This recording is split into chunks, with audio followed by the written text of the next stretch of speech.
Good morning everyone, welcome to our channel classes by Sogra. तो बच्चों, आज मैं आप सभी के लिए लेकर आई हूँ ऑब्जेक्टिव क्वेश्चन और नन हिंदी किताब बुक का चैप्टर नंबर 13 है, जिसका नाम है दीदी की डायरी। और आज हम इसके ऑब्जेक्टिव क्वेश्चन करेंगे और इसमें कुछ PYQ भी है, कुछ MCQ भी है और कुछ इम्पॉर्टेंट ऑब्जेक्टिव क्वेश्चन भी है। तो बिना समय गवाते इस चैप्टर की शुरुआत करते हैं। और आप लोग प्लीज मेरी इस वीडियो को लाइक करें, चैनल को सब्सक्राइब करें और अपने दोस्तों में शेयर भी करें। तो क्वेश्चन नंबर फर्स्ट, दीदी की डायरी हमें पाठ्यक्रम की कौन सी विधा है? एक कहानी, बी निबंध, सी कविता, डी डायरी। तो दीदी की डायरी पाठ्यक्रम में कौन सी विधा है? तो ये एक डायरी है, option number D. Question number 2, दीदी की डायरी में मुख्य पात्र कौन है? ए मंजू, बी संजू, सी माँ, डी दीदी। तो दीदी की डायरी में जो मुख्य पात्र है वो है Sanju, option number B. Question number 3, Sanju को किताबें पढ़ने का शौक किसको देखा देखी लगा? ए माँ, बी दीदी, सी दादी और डी मंजू। तो संजू को किताबें पढ़ने का जो शौक था वो किसको देखा देखी लगा? तो माँ को, option number A. Question number 4, Sanju की उम्र कितनी थी? ए 9 वर्ष, बी 8 वर्ष, सी 6 वर्ष, डी 5। ये क्वेश्चन हमारे बुक में नहीं है, क्योंकि हमारे बुक में उसकी कक्षा के बारे में बताया गया कि वो 8वीं कक्षा में पढ़ती थी, उसकी उम्र का जिक्र नहीं है। तो ये क्वेश्चन मेरे हिसाब से गलत है। अब क्वेश्चन नंबर 5 की तरफ आते हैं। तो क्वेश्चन नंबर 5, संजू कैसी लड़की थी? ए गुस्सैल, बी हंसमुख, सी आलसी और डी डरपोक। तो जो संजू थी वो कैसी लड़की थी? तो वो हंसमुख थी, option number B. Question number 6, Sanju को क्या पढ़ने का शौक था? ए केवल कहानी, बी केवल कविता, सी केवल कॉमिक्स और डी सभी प्रकार की पुस्तकें। तो संजू को किताबें पढ़ने का शौक था, वो किसी भी तरह की किताब हो, चाहे वो कविता हो, चाहे वो कहानी हो, चाहे वो कॉमिक्स की किताब हो, वो सभी तरह की किताबें पढ़ती थी, option number D. Question number 7, Sanju को डायरी लिखने की प्रेरणा किससे मिली? ए अध्यापक से, बी मित्र से, सी महात्मा गांधी से, डी माँ से। तो संजू को डायरी लिखने की जो प्रेरणा है वो मिली है महात्मा गांधी से। जब उन्होंने महात्मा गांधी की किताब पुस्तक सत्य के प्रयोग पढ़ी थी तो उसे प्रेरणा मिली कि मैं भी डायरी लिखूंगी। तो ये प्रेरणा महात्मा गांधी से मिली। क्वेश्चन नंबर 8, संजू किस कक्षा में पढ़ती थी? ए 5वीं, बी 6ठी, सी 7वीं, डी 8वीं।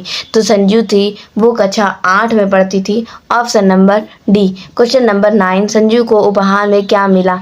ए घड़ी, बी पुस्तक, सी डायरी और डी पेन। तो संजू को उपहार में क्या मिला था? तो पुस्तक, ऑप्शन नंबर बी, क्योंकि उसे पुस्तक पढ़ने का काफी शौक था। क्वेश्चन नंबर 10, सत्य के प्रयोग के लेखक कौन है? ए महात्मा गांधी, बी प्रेमचंद्र, सी रामधारी सिंह दिनकर, डी हरिवंश राय बच्चन। तो सत्य के प्रयोग के जो लेखक है वो है Mahatma Gandhi, option number A. Question number 11, Totto chan किस देश की लड़की थी? A Bharat, B Nepal, C Japan और डी चीन। तो जो तोतो चान थी वो किस देश की लड़की थी? तो जापान की लड़की थी, option number C. Question number 12, दीदी की किस सहेली की शादी बचपन में ही करा दी गई थी? ए दीपा, बी नीलू, सी शिखा और डी अंकिता। तो दीदी की जो किस सहेली की शादी बचपन में करा दी गई थी? तो नीलू की, option number B. Question number 13, Sanju की डायरी कौन लाया था? ए माँ, बी भाई, सी पिता और डी दीदी। तो संजू की डायरी वो पिता लाए थे, option number C. Question number 14, Sanju के डायरी के पृष्ठ किस महीने के थे? तो ए जनवरी, बी फरवरी, सी मार्च और डी अप्रैल। तो वो जनवरी के थे, option number A. Question number 15, Sanju picnic कब गई थी? ए 3 जनवरी 1997, बी 4 जनवरी 1997, सी 5 जनवरी 1997 और डी 8 जनवरी 1997। तो जो संजू की दीदी थी वो पिकनिक के लिए गई थी 3 जनवरी 1997 को, option number A. Question number 16, रोज नाम चा का अर्थ क्या है? ए कहानी, बी कविता, सी दैनिक कार्यों का लेखा, डी उपन्यास। तो रोज नामचा का अर्थ होता है दैनिक कार्यों का लेखा, option number C.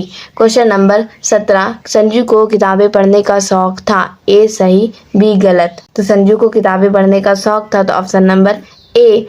Question number 18, दीदी की डायरी में किस पर प्रहार किया गया है? ए सामाजिक कुरीतियों पर, बी विज्ञान पर, सी खेल पर, डी राजनीति पर। तो दीदी की डायरी में सबसे आखिरी में सामाजिक कुरीतियों पर प्रहार किया गया है, option number A. Question number 19, विद्यालय के सांस्कृतिक कार्यक्रम की मुख्य पात्र कौन थी? ए नीलू, बी संजू, सी दीदी और डी शिखा। तो विद्यालय के सांस्कृतिक कार्यक्रम की जो मुख्य पात्र थी वो थी दीदी, ऑप्शन नंबर सी।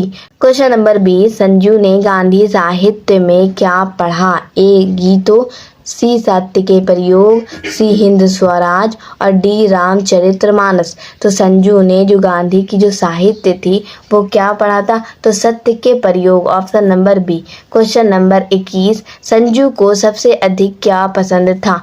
ए खेलना, बी पढ़ना और लिखना, सी घूमना और डी चित्र बनाना। तो संजू को पढ़ना लिखना पसंद था, option number B. Question number 22, दीदी की डायरी का मुख्य संदेश क्या है? ए समय का सदुपयोग और अच्छे संस्कार, बी धन कमाना, सी प्रतियोगिता जीतना, डी यात्रा करना। तो दीदी की डायरी का मुख्य संदेश था कि समय का सदुपयोग और अच्छे संस्कार, option number A. Question number 23, यह पाठ किस पुस्तक में शामिल है? ए स्पर्श, बी किसलय, सी क्षितिज और डी संचयन। तो यह पाठ किसलय बुक में शामिल है, option number B. Question number 24, Sanju school में किस चीज की तलाश में रहती थी? ए चटपटी पुस्तक, बी कविता की पुस्तक, सी कॉमिक्स, डी कहानी की पुस्तक। तो संजू जो थी वो स्कूल में चटपटे पुस्तक की तलाश में रहती थी, option number A. Question number 25, किसकी डायरी का वर्णन इस पाठ में किया गया है? ए माँ की, बी पिता की, सी संजू की, डी दीदी की। तो किसकी डायरी का वर्णन इस पाठ में किया गया है? तो वो दीदी की डायरी का, option number D. Question number 26, Sanju किसकी जीवनी पढ़ती थी?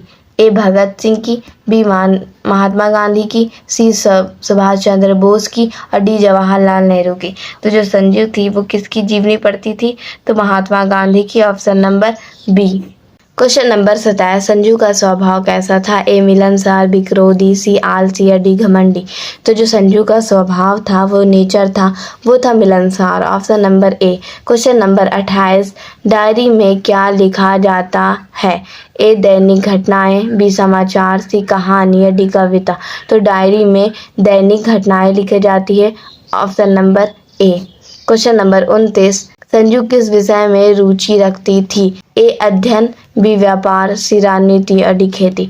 तो संजू किस विषय में रुचि रखती थी? तो अध्ययन में, option number A. Question number 30, दीदी की डायरी में किस सामाजिक समस्याओं की उल्लेख है? ए बाल विवाह, सी बेरोजगारी, सी भ्रष्टाचार और डी दहेज। तो दीदी की डायरी में जो सामाजिक समस्याओं का उल्लेख किया गया है वो बाल विवाह पर।